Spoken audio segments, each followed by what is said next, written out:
అందరు ఉన్నారు. ఇక్కడ కార్పొరేటర్గా మేము ఉన్నాము. మా ద్వారా ఏమీ లేకున్నా కానీ కాంగ్రెస్ కార్యకర్తలతో ఇబ్బంది ఉన్నది.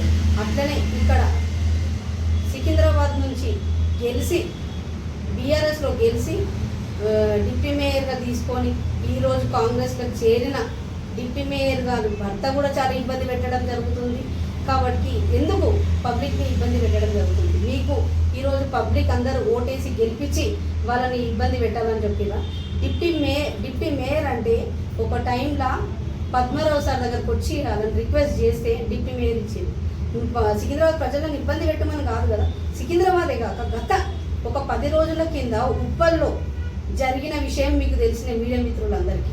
ఎందుకంటే ఈరోజు మొన్న 2 డేస్ నుంచి మా దగ్గర ఎవరైతే కన్స్ట్రక్షన్స్ జరుగుతున్నాయో వాళ్ళకు ఫోన్స్ చేసి చాలా ఇబ్బందికరంగా మాట్లాడుతున్నారంట.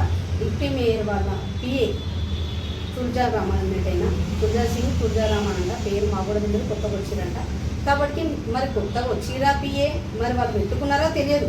కానీ వాళ్ళదైతే చాలా మందికి ఫోన్స్ చేసి మమ్మల్ని కలవాలంటే నేను మొన్న నైట్ కాల్ చేసిన శోభన్, ఈవినింగ్ కాల్ చేసాం 4:30 టైంలో. అన్న ఇట్లా మీ వాళ్ళు ఇబ్బంది పెడుతున్నారంట, ఫోన్ చేస్తున్నారంటే అవును నాకు కంప్లైంట్ వచ్చిందంటే మీకెందుకు వస్తుంది కంప్లైంట్? గత జిహెచ్ఎంసీ జోనల్ కమిషనర్ ఉన్నారు, కంప్లైంట్ ఇవ్వనికి జిహెచ్ఎంసీ ఆఫీస్ ఉన్నారు, కంప్లైంట్స్ మీకెందుకు వస్తుంది అంటే వాళ్ళ డ్యూటీ కూడా మీరే చేస్తున్నారా?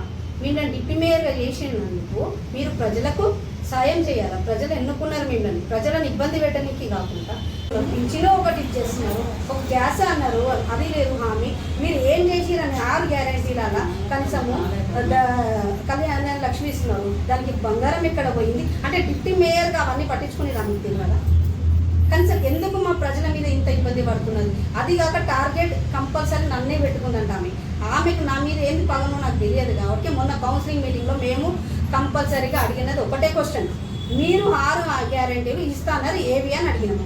నేను ఒక్కదాన్ని అడిగినందుకు కాదు, మా కార్పొరేటర్స్ కూడా అడిగారు. అందులో టార్గెట్ ప్రతిసారి సునీత నువ్వు నోరు మూసుకొని కూర్చో అని నన్నే టార్గెట్ పెట్టింది. ఆమెకు నాకు ఏందో మధ్యలో తెలియదు.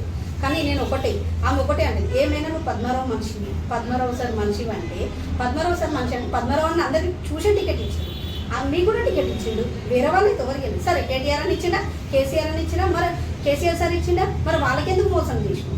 మీరు ఫస్ట్ ఆఫ్ ఆల్ మీరు కరెక్ట్ లేక మమ్మల్ని ఇబ్బంది పెడితే మేము 7 దాకా ప్రజలకు ఉంటాము చేసాం. మీరు మా ప్రజలను ఇబ్బంది పెడితే మేము ఊరుకునే సమస్యనే లేదు.